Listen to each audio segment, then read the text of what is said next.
అండి welcome to our channel అమ్మమ్మ చేతి ముద్ద అండి. ఈరోజు అయితే నేను బియ్యం రవ్వతోటి ఉప్పుడు పిండి అంటారండి. దీన్ని పెసరపప్పు పచ్చి కొబ్బరి వేసి చేస్తున్నాను. ఉప్పుడు పిండి అంటారు, మీరు ఏమంటారో ఒకసారి తర్వాత చెప్తారు కదా, కామెంట్ సెక్షన్లో కామెంట్ చేయండి. ఎలా చేస్తానో నా స్టైల్లో చూపించేస్తాను రండి. ముందుగా అయితే గిన్నె పెట్టుకోవాలి. కొంచెం నూనె వేసుకున్నాను. కొంచెం నూనె ఎక్కువే పడుతుందండి దీనికి, బియ్యం రవ్వ కదా, నూనె ఎక్కువే పడుతుంది. కొద్దిగా ఆవాలు వేస్తున్నానండి. ఆవాలు జీలకర్ర వేయరు కదా, అయినా కొద్దిగా మినపప్పు,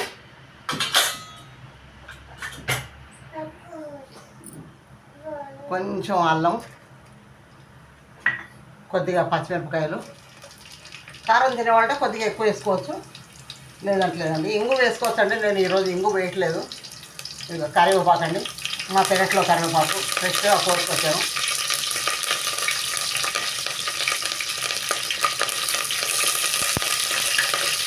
ఎంత కరివేపాకు వేసుకుంటే అంత బాగుంటుంది, ఒంటికి మంచిది, సువాసన చాలా మంచిది. కరివేపాకు వేసుకున్నాను. దీంట్లో కొంచెం పెసరపప్పు వేస్తున్నానండి. 2 గ్లాసులకు 1/4 గ్లాసు పెసరపప్పు వేసుకోవచ్చు.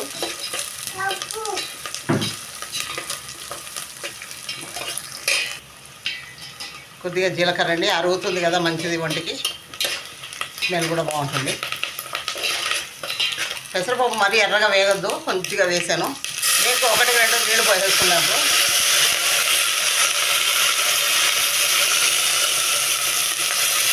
ఒకటి 2 చొప్పున మనం ఎన్ని గ్లాసులు వేసుకుంటే అన్ని పోసుకోవచ్చండి. రవ్వ మాత్రం కొంచెం సన్నగా మిక్సీ చేసుకున్నాను నేను, మాకు ఇక్కడ దొరకదు కనుక.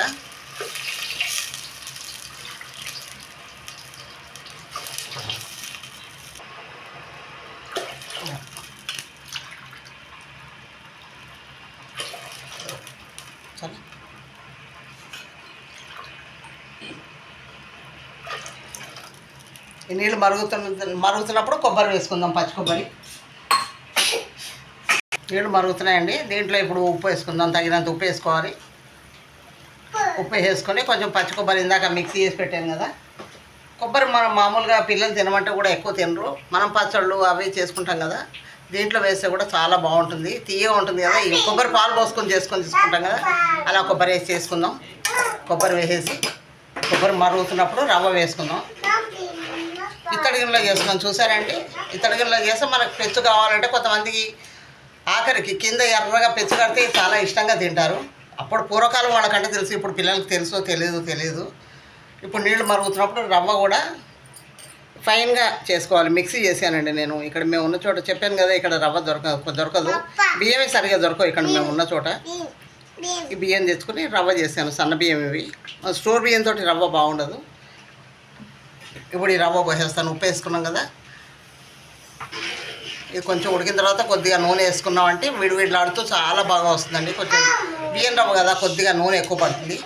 అంటే నార్మల్ ఉప్మా అంటే మనం రవ్వ వేసుకోము, అందుకని కొంచెం స్పెషల్గా ఉండడానికని పచ్చి కొబ్బరి బాగా మిక్స్ చేసుకుంటే బాగుంటుంది. చెప్పాను కదండి, కొంచెం నూనె ఎక్కువ పడుతుంది దీనికని చెప్పని మనం వేసుకున్నా కూడా కొంచెం పైనుంచి వేసుకుంటే విడివిడిలాడుతూ బాగా వస్తుంది. పల్లి నూనె వేసుకున్నాను నేను, మీరు ఆప్షన్ ఏదన్నా వేసుకోవచ్చు. ఇది వేసుకుంటే కమ్మగా ఉంటుంది అన్నమాట పల్లి నూనె. సిమ్లో పెట్టేసి బాగా సిమ్లో పెట్టేసి ఒక 5 నిమిషాలు ఉంచేసి ఉడికిపోతుంది, దగ్గరకు వచ్చేసింది. చూసారు కదా, విడివిడిలాడుతూ బాగుంటుంది. దీని కాంబినేషన్గా కొబ్బరి పచ్చడి చేసుకుంటారు. ఎండుమిరపకాయలు, మినపప్పు, శనగపప్పు, మెంతులు, ఆవాలు అన్నీ వేయించి ఇంగు వేసి చక్కగా కొబ్బరి పచ్చడి చేసుకుంటే అది దీని కాంబినేషన్ అనమాట.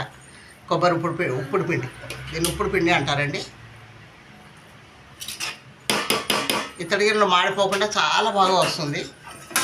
మూత పెట్టేస్తాను, ఒక 2 నిమిషాలు మగ్గిపోతుంది. ఈ లోపల కొబ్బరి పచ్చడి చేసేస్తాను. చూసారు కదండి, చక్కగా ఉడికిపోయింది. ఇలా విడివిడిలాడుతూ వస్తుందండి. చూసారా, మీరు కూడా చేసుకోండి. ఎండాకాలం చలవ ఇది అన్నిటికీ పనికి వస్తుందండి. కడుపు నిండుతుంది, పిల్లలు ఇష్టంగా తింటారు. పెసరపప్పు వేసాం కనుక చలవ ఇది, కొబ్బరి వేసాం కనుక ఒక రకమైన స్వీట్నెస్ వస్తుంది, చాలా మంచిదండి. మీలో ఎంతమందికి ఉప్పుడు పిండి అంటే తెలుసు అని చెప్పని మీరు చూడండి, చూసి కామెంట్ సెక్షన్లో కామెంట్ చేయండి. మెల్లిగా పెడతాను ఒక సిమ్లో. కొంచెం కింద పెంచు కడితే మాకు చాలా ఇష్టం. కొద్దిగా ఎర్రగా ఉంది, కరకరలాడుతుంటుంది. అందులో ఇత్తడి గిన్నెలో కదండి, ఇంకా బాగుంటుంది. రెడీ అయిపోయిందండి. ఉప్పుడు పిండి రెడీ అండి. దీనికి కాంబినేషన్గా కొబ్బరి పచ్చడి రెడీ. చాలా బాగుంటుందండి ఉప్పుడు పిండి కొబ్బరి పచ్చడి. మీరు ఉపవాసాలు ఉన్నప్పుడు చేసుకోవచ్చు. టిఫిన్ కింద మార్నింగ్ బాగుండదండి, నైట్ టిఫిన్ కింద అయితే చాలా బాగుంటుంది. ఉపవాసాలు కూడా తినొచ్చండి. ఏకాదశికి శనివారాలకి అలాగ చేసుకొని తినొచ్చు. అంటే అన్నం తినకూడదు కానీ అన్నాన్ని భిన్నం చేసుకొని తినొచ్చు కనుక ఈ పిండి చేసుకొని తినొచ్చు మనం. మీకు అందరికీ నా వీడియో నచ్చినట్టయితే కనుక లైక్ చేయండి, షేర్ చేయండి, సబ్స్క్రైబ్ చేయడం మాత్రం మర్చిపోకండి. కామెంట్ సెక్షన్లో కామెంట్ చేయండి. బాగుంటే బాగుందని, బాగాలేకపోతే బాగాలేదని కామెంట్ సెక్షన్లో కామెంట్ చేయండి. థ్యాంక్ యూ అండి. Thank you.